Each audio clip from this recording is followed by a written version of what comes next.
नमस्कार विद्यार्थ्यांनो, आज आपलं पहिलं लेक्चर आहे. त्याच्यामध्ये आपण मराठी विषयातील पहिलं लेक्चर घेतोय.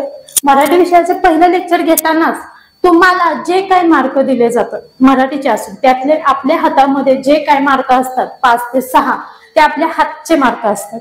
आणि हे मार्क तुम्हाला तिथं पॅसेज दिलेला असतो. तो पॅसेज फक्त व्यवस्थित रीड केला पाहिजे. त्या पॅसेजवरचे तुम्हाला जे काही 3-4 प्रश्न विचारले जातात त्याच्यावरची उत्तरं कशी लिहायची, कशा प्रकारे तो उत्तर सोडवायचा ह्याच्याविषयी आज आपण इथं माहिती बघणार आहोत. बघा विद्यार्थ्यांनी, तुम्हाला मराठीमध्ये काय काय असते. मराठीमध्ये पहिल्यांदा आपल्याला दिलं जातं व्याकरण. पहिल्यांदा आपल्याला काय दिला जातो, पॅसेज दिला जातो. कविता असेल, उतारा वाचन असेल, त्याच्यानंतर असतात आपल्याला संवाद असतात. बरोबर, हे सगळे आपले कुठले मार्क असतात तर आपल्या हातातले मार्क असतात. हे आपण सहज घेऊ शकतो. बघा आता ह्याच्यामध्ये आपण पहिलंच मराठीचं लेक्चर आहे आणि पहिल्याच लेक्चर मध्ये आपण काय बघणार आहोत तर उतारा वाचन कशा प्रकारे करतात.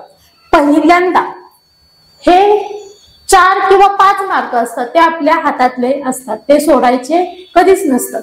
आता उतारा वाचताना पहिल्यांदा आणि पहिला नियम असा असतो की तुम्ही कधीही जो काय उतारा दिलाय तो कधीही पहिल्यांदा वाचायचा नाही. पहिल्यांदा प्रश्न वाचून घ्यायचे की तुम्हाला प्रश्न काय दिले. प्रश्न समजला पाहिजे ना आपल्याला. पहिल्यांदा प्रश्न तुम्हाला काय दिलेले आहेत. बघा, शाळा कोणत्या प्रकारचे मंदिर आहे, पहिला प्रश्न आहे. दुसरा प्रश्न आहे, शाळेत विद्यार्थ्यांना कोणत्या मूल्यांची शिकवण दिली जाते. तिसरा प्रश्न आहे, शाळेतील कोणते उपक्रम विद्यार्थ्यांच्या विकासासाठी उपयुक्त असतात. चौथा प्रश्न आहे, शाळा विद्यार्थ्यांना काय देते आणि शाळा का महत्वाची आहे. 5 प्रश्न विचारण्यात 5ही प्रश्न तुम्हाला मी सांगते. शाळा कोणत्या प्रकारचे मंदिर आहे हा पहिला प्रश्न आहे. शाळेत विद्यार्थ्यांना कोणत्या मूल्यांची शिकवण दिली जाते. शाळेतील कोणते उपक्रम विद्यार्थ्यांच्या विकासासाठी उपयुक्त असतात. शाळा विद्यार्थ्यांना काय देते आणि शाळा का महत्वाची आहे. हे आपले काय आहेत तर हे आपल्याला उतार्यावरचे प्रश्न आहेत. त्यातील पहिल्यांदा आता प्रश्न वाचून झालेत. त्याच्यानंतर आपण काय करणार आहोत तर पॅसेज जो काय आपल्याला दिलेला आहे, जो काही उत्तर दिलेला आहे तो आपण पहिल्यांदा व्यवस्थितरित्या वाचून घेणार आहोत.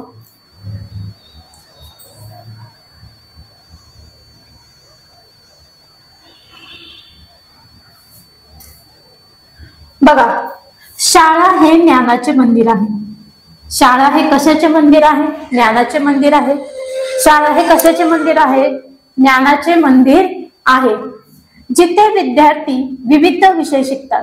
जिथे विद्यार्थी विविध विषय शिकतात. शाळा केवळ अभ्यासासाठीच नाही तर जीवनातील महत्वाचे धडे शिकवण्याचे ठिकाण देखील आहे. पॅसेज वाचतानाच पॅसेज खाली जो काही उत्तर दिलाय त्या उत्तराच्याच खाली अंडरलाईन करायची सवय लावा की ह्यात महत्वाचं काय आहे. पहिल्यांदा शाळा हे ज्ञानाचे मंदिर आहे. हे महत्वाचं आहे आपल्याला. शाळा हे काय, ज्ञानाचं मंदिर आहे. विद्यार्थी विविध विषय शिकतात. दुसऱ्यांदा महत्वाचं आहे, शाळा केवळ अभ्यासासाठीच नाही तर जीवनातील महत्वाचे धडे शिकवण्याचे ठिकाण आहे. जीवनातील महत्वाचे धडे शिकवण्याचे ठिकाण कुठे आहे, शाळा आहे. येथे शिक्षक विद्यार्थ्यांना फक्त पुस्तकी ज्ञानच देत नाही. बघा, येथे शिक्षक विद्यार्थ्यांना फक्त पुस्तकीच ज्ञान देत नाही. कुठलं ज्ञान देत नाही, फक्तच पुस्तकी ज्ञान देत नाही तर त्यांना शिस्त, वेळेचे महत्व, सहकार्य आणि आदर यासारखे मूल्यही शिकवतात. काय शिकवतात शिक्षक, शिस्त, वेळेचे महत्व, सहकार्य, आदर यांसारखे मूल्यही शिकवतात. नुसतंच ज्ञान देतात का, पुस्तकातलेच धडे शिकवले जातात का तर नाही. पुस्तकाच्या धड्यांबरोबरच शिस्त, शाळेत वेळेतच उपस्थित राहिलं पाहिजे, वेळेचे महत्व काय आहे, एकमेकांना मदत केली पाहिजे, आदर एकमेकांविषयी इत्यादी मूल्य काय केली जातात, शाळेत शिकवली जातात. शाळेतील सांस्कृतिक कार्यक्रम, खेळ आणि विज्ञान. बघा, शाळेतील सांस्कृतिक कार्यक्रम, खेळ आणि विज्ञान प्रदर्शन यामुळे विद्यार्थ्यांचा सर्वांगीण विकास होतो. आता सर्वांगीण म्हणजेच काय, सर्व बाजूने विकास होतो. मित्रांबरोबर वेळ घालवणे, प्रश्न विचारणे, नवीन गोष्टी शिकणे या सर्व गोष्टी विद्यार्थ्यांना आत्मविश्वास देतात. बघा, मित्रांबरोबर वेळ घालवणे, प्रश्न विचारणे आणि नवीन गोष्टी शिकणे या सर्व गोष्टी विद्यार्थ्यांना आत्मविश्वास देतात, त्यामुळे शाळा प्रत्येकाच्या जीवनात एक सुंदर आणि अविस्मरणीय आठवण आहे. सुंदर तर आहेच, पण आयुष्यात कधीही न विसरली जाणारी गोष्ट म्हणजे काय आहे, तर आपली शाळा आहे. बघा, बालपणीमध्ये आपले कोणकोणते मित्र होते? आपण पहिलीच्या वर्गात होतो तेव्हा पहिलीला कोण मित्र होते? दुसरीला कोण मित्र आले? आपल्याला पहिलीला काय शिकवलं गेलं? कुठल्या तुम्हाला ताई सगळ्यात जास्त, कुठल्या मॅडम तुम्हाला सगळ्यात जास्त आवडतात? तर का आवडतात? बरोबर, कारण की हे तुमचे सगळे लक्षात राहणारे, कधीही न विसरणाऱ्या काय असतात, अविस्मरणीय गोष्टी असतात. ह्या सगळ्यांनाच काय म्हणतात, तर बघा आता त्याच्यावरचे प्रश्न घेऊया. शाळेचे महत्व त्यांनी सांगितलंय की शाळेचे महत्व काय काय आहे, शाळा का महत्वाची आहे, हे त्यांनी आपल्याला इथे सांगितलेलं आहे.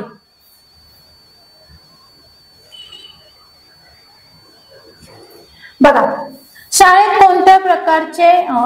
कोणत्या प्रकारचे मंदिर आहे? इथं सांगितलंय ज्ञानाचे मंदिर आहे. बघा, मी अंडरलाईन ऑलरेडी केलेली आहे. ज्ञानाचे मंदिर आहे, आरोग्याचे, ज्ञानाचे, खेळाचे, संगीताचे. तर शाळा ही कशाचे मंदिर आहे? तर ज्ञानाचे मंदिर आहे. शाळेत विद्यार्थ्यांना कोणत्या मूल्यांची शिकवण दिली जाते? बघा, इथं घेतलंय आपण शिस्त, वेळेचे महत्व, सहकार्य आणि आदर यांसारखे मूल्यही शिकवतात. बघा, मूल्यही शिकवतात. फक्त अभ्यास शिकवला जातो का? नाही. फक्त खेळ शिकवला जातो का? नाही. फक्त गाणी घेतली जातात का? तर नाही. तर ह्या सर्वांबरोबर काय घेतलं जातं, तर शिस्त, वेळेचे महत्व, सहकार्य आणि आदर इत्यादी गोष्टी कुठे शिकवल्या जातात? तर शाळेत शिकवल्या जातात. आणि हे आपले मूल्य आहे. शाळेतील कोणते उपक्रम विद्यार्थ्यांच्या विकासासाठी उपयुक्त असतात? इथंच बघितलं आपण, सांस्कृतिक कार्यक्रम, खेळ आणि विज्ञान प्रदर्शन यामुळे विद्यार्थ्यांचा सार्वजनिक विकास होतो. बघा, सांस्कृतिक कार्यक्रम, खेळ, विज्ञान प्रदर्शन. फक्त चित्रकला शिकवली जाते का शाळेमध्ये? नाही, हे चुकीचं आहे. फक्त नृत्य घेतलं जातं का? नाही. फक्त गाणी घेतली जातात का? तर नाही. तर काय, सांस्कृतिक कार्यक्रम, खेळ आणि विज्ञान प्रदर्शन इत्यादी विकास कुठे केला जातो? तर शाळेमध्ये केला जातो. शाळा विद्यार्थ्यांना काय देते? बघा, आता तुम्हाला इथे प्रश्न विचारल्यात, 4 प्रकारचे पर्याय आहे. पहिला पर्याय बघू, फक्त पुस्तकी ज्ञान देते का शाळा? मगाशीच बघितलं आपण. तर फक्त पुस्तकी ज्ञान दिलं जात नाही. म्हणजे हा आत्मविश्वास आणि जीवनाचे धडे, हे बरोबर आहे. बरोबर आहे ना? नवीन गोष्टी शिकणे, सर्व गोष्टी विद्यार्थ्यांचा आत्मविश्वास देतात. बघा, फक्त खेळण्याची संधी देते का? नाही. फक्त वेळ घालवण्याची जागा आहे का? तर नाही. आपल्याला काय मिळतंय? आत्मविश्वास आणि जीवनाचे धडे कुठे दिले जातात? तर शाळेमध्ये दिले जातात. शाळा का महत्वाची आहे? कारण ती फक्त अभ्यासासाठी असते? चूक. कारण ती जीवनातील महत्वाचे धडे शिकवते. कारण ती खेळासाठी आहे? चूक. कारण ती फक्त गाण्यासाठी आहे? चूक. तर ह्यातला ऑप्शन नंबर बी आपला बरोबर आहे. कारण ती जीवनातील महत्वाचे धडे शिकवते. बघितलं ना आपण मगाशी, नवीन गोष्टी शिकवणे, सर्व गोष्टी विद्यार्थ्यांना आत्मविश्वास देते. ते फक्त कोण देऊ शकतं? तर शाळा देऊ शकते. आत्ताच आपण शाळेचे महत्वाच्या गोष्टी बघितलेल्या आहेत. आता हा पुढचा मेसेज पण तसाच आहे. पुढच्या मेसेज मध्ये काय दिलंय?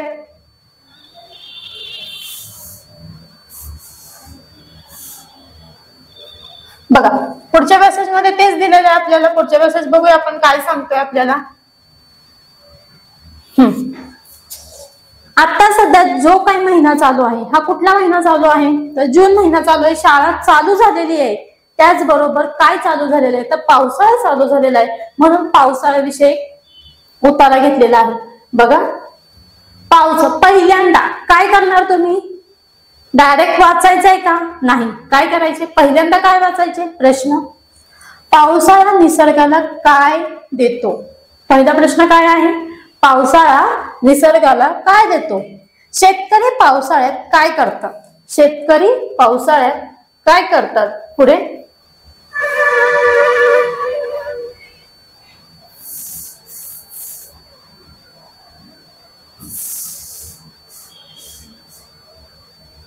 पावसाळ्यात मुले काय करतात? पावसाळ्यामुळे नद्या आणि तलाव कसे होतात? पावसाळ्याचे हवामान कसे असते? बघा, पावसाळ्याचे हवामान कसे असते? पावसामुळे नदी आणि तलाव कसे होतात? पावसाळ्यात मुले काय करतात? शेतकरी पावसाळ्यात काय करतात? आणि पावसाळ्यात निसर्गाला काय देतो? पावसाळा निसर्गाला काय देतो? हे प्रश्न काय आले? बरोबर. आता आपण ह्यांचं काय वाचूया, तर उतारा वाचायला सुरुवात करूया. आणि जे महत्वाचं आहे त्याला आपण काय करणार आहोत, त्याला आपण अंडरलाईन करत जाणार आहोत. पावसाळा हा ऋतू निसर्गाला नवजीवन देणारा आहे. पहिल्यांदाच आहे पावसाळ्याचे सौंदर्य. पावसाळा हा ऋतू निसर्गाला नवजीवन देणारा आहे. पावसाळ्याच्या सरीमुळे झाडे, फुले, गवत ताजेतवाने होतात, नवजीवन देणारा आहे. शेतकरी आपल्या शेतात पिकांची पेरणी करतात आणि नवीन पिकांच्या आशा धरतात. बघा, आपल्या शेतात पिकांची काय करतात? पेरणी करतात आणि नवीन पिकांची काय धरतात? तर आशा धरतात. पावसाळ्यात हवामान थंडगार होते, त्यामुळे माणसांना आणि प्राण्यांना आराम मिळतो. मुले पावसात खेळायला आवडतात. कागदी होड्या पाण्यात सोडतात, आनंदाने वेळ घालवतात. मुसळधार पावसामुळे नद्या तलाव भरतात आणि जमिनीला पाणी मिळते. पावसाळा केवळ निसर्गासाठीच नाही तर माणसाच्या जीवनासाठी अत्यंत महत्वाचा ऋतू आहे. बघा, आता ह्याच्यामध्ये काय सांगितलं ते बघा. पावसाळा हा ऋतू निसर्गाला नवजीवन देतो. म्हणजेच आपला जो काही निसर्ग आहे त्याला नवजीवन देण्याचं काम कोण करतोय, तर पावसाळा हा ऋतू करतोय. पावसाळ्यात सरीमुळे झाडे, फुले आणि गवत ताजेतवाने होतात. ताजेतवाने मध्ये एकदम फुलून जातात. शेतकरी आपल्या शेतात पिकांची पेरणी करतात. शेतकरी आपल्या शेतामध्ये काय करतात? पिकांची पेरणी करतात, नवीन पिकांची आशा धरतात. पावसाळ्यात हवामान थंडगार होते. पावसाळ्यात हवामान कसं होते? थंडगार होते, त्यामुळे माणसांना आणि प्राण्यांना आराम मिळतो. मुलांना पावसात खेळायला खूप आवडते. कागदी होड्या करणे, पाण्यात सोडणे, आनंदाने वेळ घालवणे. मुसळधार पावसामुळे नद्या तलाव भरतात आणि जमिनीला पाणी मिळते. पावसाळ्यात केवळ निसर्गासाठीच नाही तर माणसाच्या जीवनासाठी अत्यंत महत्वाचा ऋतू आहे. चला प्रश्न बघूया. पावसाळा निसर्गाला काय देतो? कोरडे वातावरण, ताजेतवाने निसर्ग, नवीन जीवन आणि ताजेतवाने निसर्ग, धूळ आणि वाळवंट, उष्णता. बघा, हे काय चुकीचं आहे, हे पण चुकीचं आहे, हे पण. इथं सांगितलंय ना नवीन जीवन देतो आणि ताजेतवाने म्हणजे नवीन आपल्याला काय मिळतं? वातावरण मिळतं, झाडांची वाढ होते. बरोबर. शेतकरी पावसाळ्यात काय करतात? आपण इथंच बघितलं. नवीन पिकांची काय करतात? आशा धरतात, पिकांची पेरणी करतात. म्हणजेच पिकांची पेरणी करतात. विश्रांती घेतात का? नाही. प्रवास करतात का? नाही. खेळतात का? नाही. पुढे, पावसाळ्यात मुले काय करतात? अभ्यास करतात, पावसात खेळतात आणि कागदी होड्या सोडतात, झोपतात, गाणी म्हणतात. तर अभ्यास करतात का मुले पावसाळ्यात? कॅन्सल. झोपतात का? नाही. कॅन्सल. गाणी म्हणतात का? नाही. तर ब हे उत्तर आहे. पावसात खेळतात आणि कागदी होड्या सोडतात. बरोबर. लहान पोरांना खूप आवडतं होड्या करायच्या. जे काही पाणी साठलंय त्याच्यामध्ये त्या होड्या काय करायच्या? सोडत द्यायची. माझी होडी कुठे जाते बघायसाठी. पावसाळ्यामुळे नद्या आणि तलाव कसे होतात? कोरडे होतात? नाही. पाऊस पडतोय, कोरडे कसे होतील? भरतात, वाळतात का? नाही. कमी होतात? नाही. तर काय होतात? भरतात. म्हणजे काय होतं? पाऊस पडला की नदी आणि तलावामध्ये पाणी काय होतं? साठून राहतं. पावसाळ्याचे हवामान कसे असते? गरम असते, कोरडे असते, धूप आणि उष्णता असते, धुरकट असते? नाही. थंडगार आणि गारवा कुठे असतो? पावसाळ्यामध्ये काय असतो? थंडगार आणि गारवा असतो.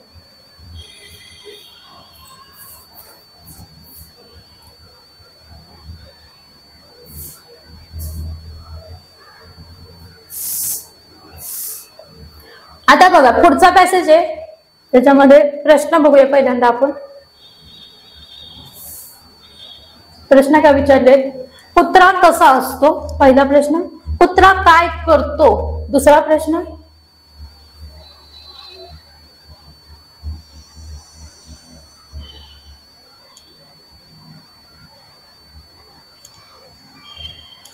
कुत्रा कसा असतो? कुत्रा काय करतो? कुत्र्याचे कोणते इंद्रिय तीव्र असतात? कुत्रा कोणाला मदत करतो? आणि कुत्र्याला काय द्यावे? प्रश्न बघा. आणि पहिला पॅसेज आपण कोणाविषयी बघितला तर शाळेचे महत्व बघितले. दुसऱ्या पॅसेज मध्ये आपण आता जो ऋतू चालू आहे, कुठला ऋतू चालू आहे तर पावसाळा चालू आहे, पावसाळ्याविषयी आपण माहिती बघितली. आता तिसरा जो आहे तो आपण एका प्राण्याविषयी पॅसेज दिलेला आहे, म्हणजे उतारा दिलेला आहे की प्राणी काय करतात. तर ह्याच्याविषयी आपण आता इथं माहिती बघणार आहोत. कुत्रा कसा असतो? पहिला प्रश्न विचारलाय, कुत्रा कसा असतो? कुत्रा काय करतो? दुसरा प्रश्न विचारलाय. कुत्र्याचे कोणते इंद्रिय तीव्र असतात? तिसरा प्रश्न विचारलाय. कुत्रा कोणाला मदत करतो? चौथा प्रश्न विचारलाय. आणि पाचवा प्रश्न विचारलाय, कुत्र्याला काय द्यावे? कुत्र्याला काय द्यावे? बघा, कुत्रा हा माणसाचा सर्वात विश्वासू आणि चांगला मित्र आहे. सर्वात विश्वासू आणि चांगला.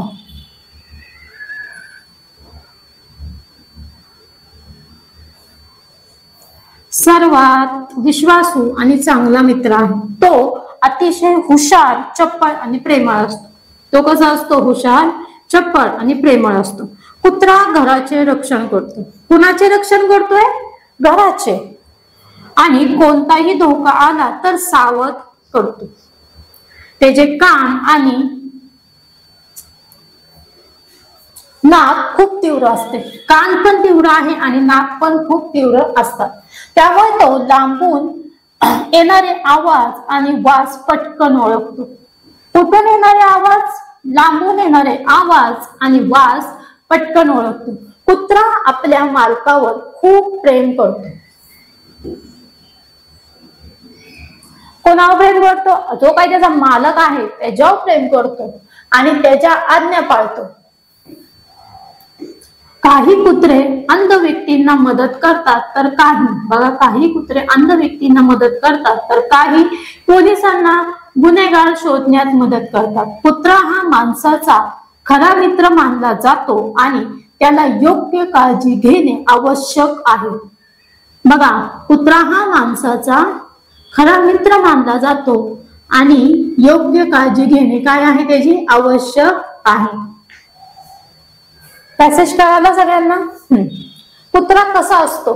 आळशी, रागीट, घाबरट, हुशार की चपळ? आताच बघितलं आपण. हे तिन्ही ऑप्शन आपले कॅन्सल. आळशी आहे का कुत्रा? नाही. रागीट आहे का? नाही. घाबरट आहे का? नाही. तर तो कसा आहे? हुशार आणि चपळ आहे. कुत्रा कसा आहे? हुशार आणि चपळ आहे. कुत्रा काय करतो? घराचे रक्षण, झोपतो, खेळतो, ओरडतो. झोपतो का? नाही. खेळतो का? नाही. ओरडतो का? तर नाही. कशाचे रक्षण करतोय तो? घराचे रक्षण करतोय. कुत्र्याचे कोणते इंद्रिय तीव्र असतात? आताच बघितलं, नाक आणि कान. हे सगळे ऑप्शन कसे? कॅन्सल. कुत्रा कोणाला मदत करतो? कोणाला मदत करतो? डॉक्टर, अंध व्यक्ती, पोलीस, शिक्षक, दुकानदार. इथं दिलं ना त्यांनी आपल्याला, अंध व्यक्तींना आणि पोलीस. म्हणजे आपला ऑप्शन नंबर ब बरोबर आहे. बाकीचे सगळे ऑप्शन कसे आहेत? चुकीचे आहेत. कुत्र्याला काय द्यावे? त्याला भीती द्यायची का? नाही. त्याला राग द्यायचा आहे का? नाही. त्याचं दुर्लक्ष करायचं आहे का? नाही. तर योग्य काळजी घेणे खूप गरजेचे आहे. का? तर कुत्रा हा माणसाचा कसा मित्र आहे? खरा मित्र आहे. बघा, त्याच्या पुढचा पॅसेज बघतोय आपण.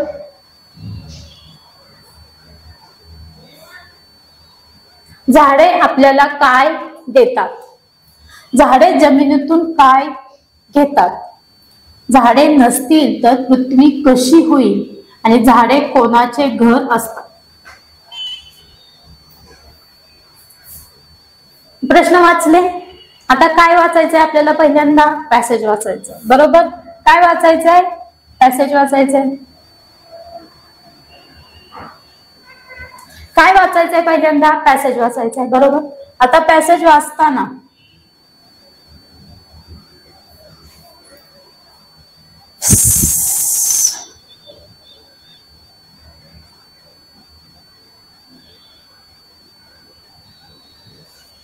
पहिल्यांदा पॅसेज वाचायचंय. पहिल्यांदा आपण प्रश्न वाचून घेतले, बरोबर? झाडे आपल्याला काय देतात? झाडे जमिनीतून काय घेतात? आणि झाडे नसतील तर पृथ्वी कशी होईल? आणि झाडे कोणाचे घर असतात? आता आपण पहिल्यांदा काय वाचूया? पॅसेज वाचायला चालू करूया. झाडे आपल्याला शुद्ध हवा, फळे, फुले आणि छान सावली देतात, बरोबर आहे ना? झाडे आपल्याला काय देतात? झाडे आपल्याला शुद्ध हवा, फळे, फुले आणि सावली देतात. झाडे आपल्याला शुद्ध हवा आहे, फळे, फुले आणि छान अशी सावली देतात. बघा, आता उन्हाळा चालू झाला तर आपण काय करतो? झाडाच्या सावलीकडे वळतो जास्तीत जास्त. का? तर जिथं झाड आहे तिथं विद्यार्थी काय करतात, मुलं काय करतात, तर तिथे जातात खेळायसाठी, बाकीच्या गोष्टीसाठी. का? तर झाडाखाली छान अशी सावली मिळते, हवा छान येते, फुले मिळतात, फळे मिळतात, शुद्ध हवा सुद्धा मिळते. झाडामुळे पर्यावरणाचा समतोल राखला जातो, हे सगळ्यात महत्वाचं आहे.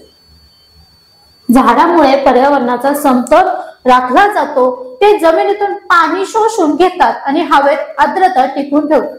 ते जमिनीतून पाणी शोषून घेतात आणि हवेत आर्द्रता टिकवून ठेवतात. झाडांच्या मुळे जमिनीची धूप थांबते आणि माती सांडण्यापासून वाचते. बघा, झाडे पक्ष्यांचे घर असतात. झाडे कुणाची घरे असतात? तर पक्ष्यांची घरे असतात. त्यामुळे निसर्गाचे सौंदर्य वाढते. झाडे नसतील तर पृथ्वी कोरडी आणि निर्जीव होईल. महत्वाचं सगळ्यात, जर आपल्याला पृथ्वी कशी आहे आपली?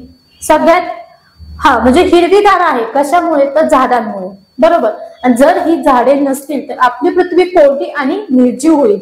म्हणून आपण सर्वांनी झाडे लावणे आणि त्यांची काळजी घेणे आवश्यक आहे. झाडे लावल्याने, बघा, म्हणून आपण सर्वांनी झाडे लावणे त्यांची काळजी घेणे आवश्यक आहे. झाडे लावल्याने आपले आरोग्य टिकते, भविष्यातील पिढ्यांसाठी चांगला वारसा तयार होतो. प्रश्न बघायचे. झाडे आपल्याला काय देतात? धूळ, वाळू, धूळ नाही, तर शुद्ध हवा, फळे, फुले आणि सावली. ही पहिल्याच लाईनीमध्ये उत्तर आहे. झाडे जमिनीत काय घेतात? जमिनीतून काय घेणार आहेत झाडे? पाणी शोषून घेतात. काय शोषून घेतात? पाणी. झाडे नसतील तर पृथ्वी कशी होईल? हिरवीगार होईल का झाडे नसल्यावर? नाही. सुंदर? अजिबात नाही. गडद? अजिबात नाही. तर कोरडी आणि निर्जीव होईल. इथं दिलंय ना, पृथ्वी कोरडी आणि निर्जीव होईल.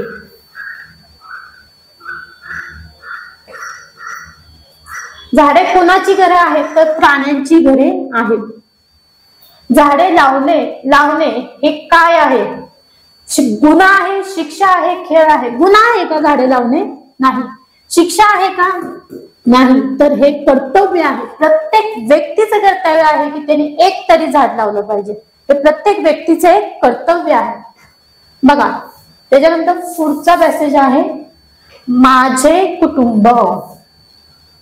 माझे कुटुंब. सगळ्यांनी पॅसेजचा स्क्रीनशॉट मारून घ्या. या पॅसेजचा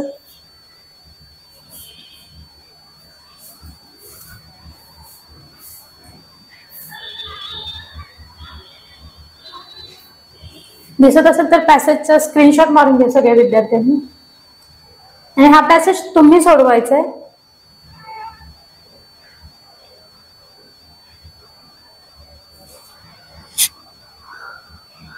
पॅसेज मध्ये काय आहे तुम्ही वाचायचे. सगळ्यांनी स्क्रीनशॉट मारला.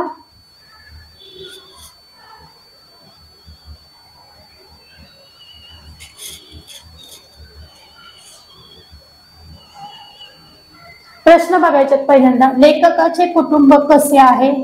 कुटुंबात कोण कोण आहे. सुट्टीच्या दिवशी कुटुंब काय करतो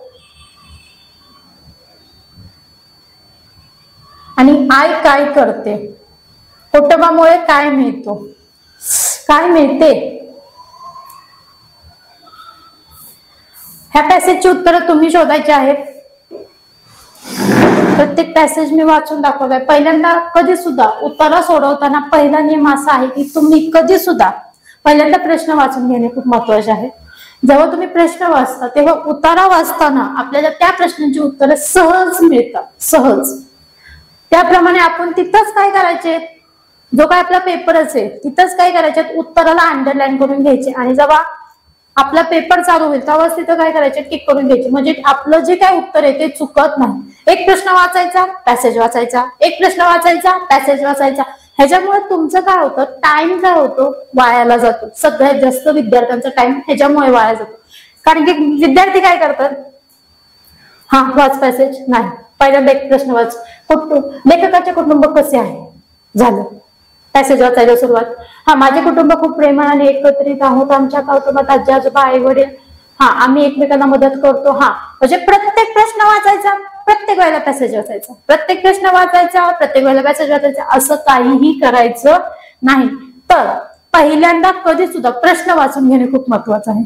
प्रश्न वाचून घ्यायचे. प्रश्न वाचून घेतल्यानंतर ऑप्शन कधी सुद्धा वाचायचे नाही, फक्त प्रश्न वाचायचे. प्रश्न वाचल्यानंतर उत्तरे वाचायचे. जो काही तुम्हाला उत्तरा दिलाय तो पूर्णपणे व्यवस्थितरित्या वाचून घ्यायचा. त्याच्यानंतर तुम्हाला जो काही प्रश्न विचारलाय त्याचं उत्तर काय आहे तुम्ही बघा. उत्तर ब दिलंय, म्हणजेच तुम्हाला असे जे काही गोल येतात